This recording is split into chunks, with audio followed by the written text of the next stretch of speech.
नमस्कार दोस्तों, स्वागत है आपका टारगेट कोचिंग क्लासेज के ऑनलाइन प्लेटफॉर्म में। जी हाँ दोस्तों, आज हम लेकर आए हैं आपके लिए आरपीएफ की जो नई वैकेंसी आई है उसके बारे में डिटेल्स। तो देखते हैं अपन। सबसे पहले ये आपके सामने देखो, कांस्टेबल की जो वैकेंसी है वो है आपके 4208 पोस्ट है और एसआई की इसमें वैकेंसी है तो 452 पोस्ट है। तो कुल मिला के अगर बात करें तो आरपीएफ की जो वैकेंसी रेलवे बोर्ड के द्वारा जो निकाली गई है वो कितनी है, तो 4660 पद यहाँ पर अपने को देखने को मिलते हैं, जिसमें से 452 आपके एसआई के हैं और 4208 जो पोस्ट है वो किसके लिए है, कांस्टेबल के लिए है। ठीक है, फिर अपन बात करने वाले हैं इस वीडियो में योग्यता के बारे में कि कांस्टेबल के लिए कोई योग्यता है जो क्या रखी गई है और जो एसआई के लिए है वो योग्यता क्या रखी गई है। फिर इसके बाद में अपन बात करने वाले हैं कुल पद कितने हैं वो आपने देख लिए। इसके बाद अपन बात करेंगे पहले एग्जाम होगा या फिजिकल होगा।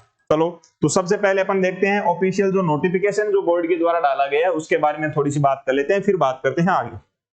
देखो, आपके सामने ऑफिशियली नोटिफिकेशन डाल रखा है जिसमें आरपीएफ के दो पोस्टों पर क्या की गई है, वैकेंसी निकाली गई है, जिसमें आपके पहली है सब इंस्पेक्टर और दूसरी पोस्ट है कांस्टेबल। ठीक है, इसकी फॉर्म की अपन स्टार्टिंग डेट की बात करते हैं तो स्टार्टिंग डेट आपकी 15 अप्रैल 2024 है।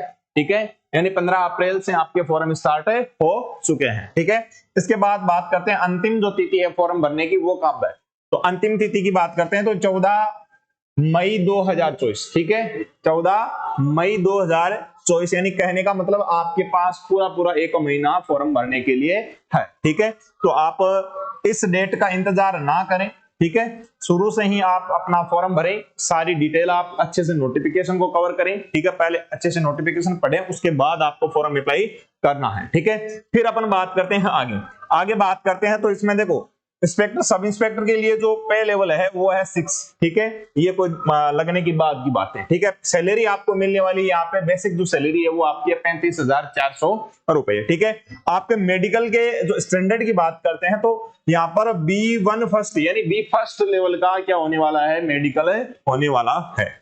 इसमें एज की बात करते हैं तो एसआई में जो एज दे रखी है वो आपकी है 20 से 28 वर्ष। ठीक है, एसआई की जो एज देख रखी है वो है आपकी 20 वर्ष, यानी कहने का मतलब है मिनिमम जो एज है वो होनी चाहिए 20 होनी चाहिए और अपर में आपकी होनी चाहिए 28। इसके बाद में जो कैटेगरी वाइज जो एज रिलैक्शन मिला हुआ है वो अलग है। ठीक है, उसमें अपन बात करेंगे किस किस के लिए किस कितना है। जैसे तो जनरल में भी आपको इसमें मिलना देखने को मिलेगा 3 वर्ष की छूट मिली हुई है। ठीक है, फिर ओबीसी और एसटी एससी को उनके अनुसार अलग से भी छूट मिली हुई है। फिर बात करते हैं पोस्ट की, तो पोस्ट कितनी है, आरपीएफ एसआई की जो पोस्ट है आपकी 452 पोस्ट है, जिसमें मेल और फीमेल दोनों शामिल है। ठीक है, ये आपको देखने को मिलता है। फिर बात करते हैं अपन आगे, दूसरी पोस्ट है अपनी कांस्टेबल की। ठीक है, कांस्टेबल में आपको जो पे लेवल है आपका वो थर्ड है। ठीक है, थर्ड लेवल का पे लेवल है, जिसमें आपकी योग्यता है वो क्या रखी गई है, यहाँ पे योग्यता यहाँ पे रखी गई है 10वीं पास। ठीक है, यानी आरपीएफ कांस्टेबल की जो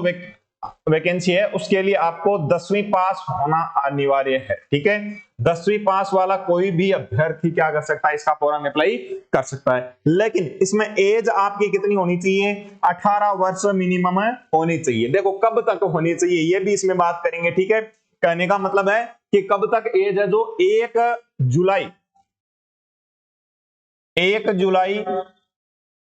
2024 तक।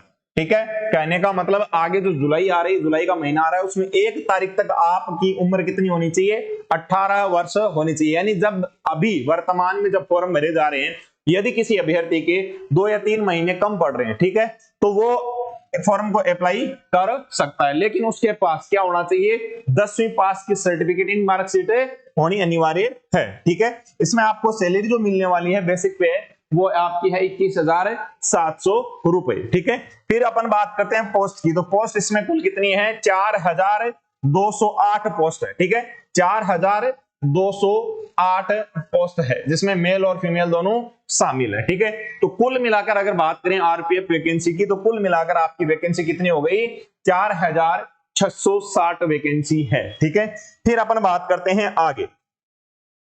देखो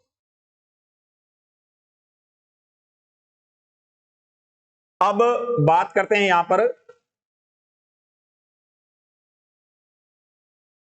कि जो आपकी फीस है वो फीस कितनी है, किस पोस्ट के लिए कितनी फीस है वो बात कर लेते हैं। ठीक है, देखो जनरल के लिए यहाँ पे,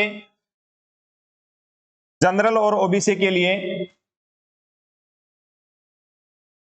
जनरल और ओबीसी के लिए यहाँ पर 500 रुपए फीस रखी गई है। ठीक है, फिर अपन बात करते हैं जनरल और ओबीसी, फिर एससी, एसटी, ईडब्ल्यूएस।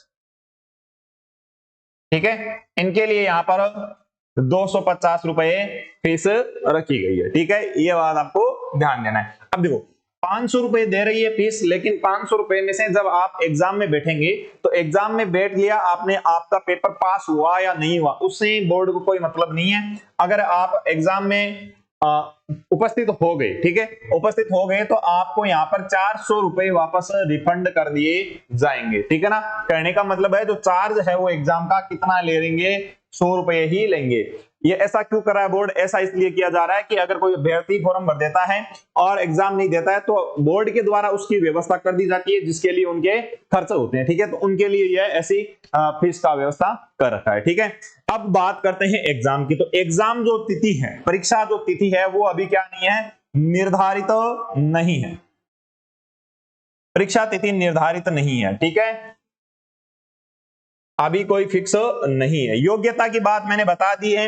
एसआई के लिए, एसआई के लिए क्या होना चाहिए, ग्रेजुएशन होनी चाहिए। ठीक है, 12वीं पास वाला नहीं चलेगा, इसमें आपके क्या होना चाहिए, ग्रेजुएशन है होना चाहिए। कहते हैं तो क्या कह सकते हैं इसको, ग्रेजुएट।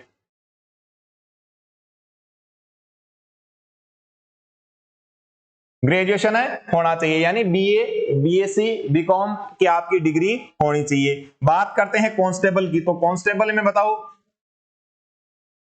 कांस्टेबल में आपकी योग्यता क्या होनी चाहिए, 10वीं पास होनी चाहिए। कब तक होनी चाहिए, फॉर्म भरे जाने तक की अंतिम जो तिथि है वहां तक आपके पास 10वीं पास होनी चाहिए। अब एज रिलेक्शन है और सिलेबस की बात करेंगे अपन अगले वीडियो में। ठीक है, तो मिलते हैं नए वीडियो में नई अपडेट के साथ। जय हिंद, जय भारत।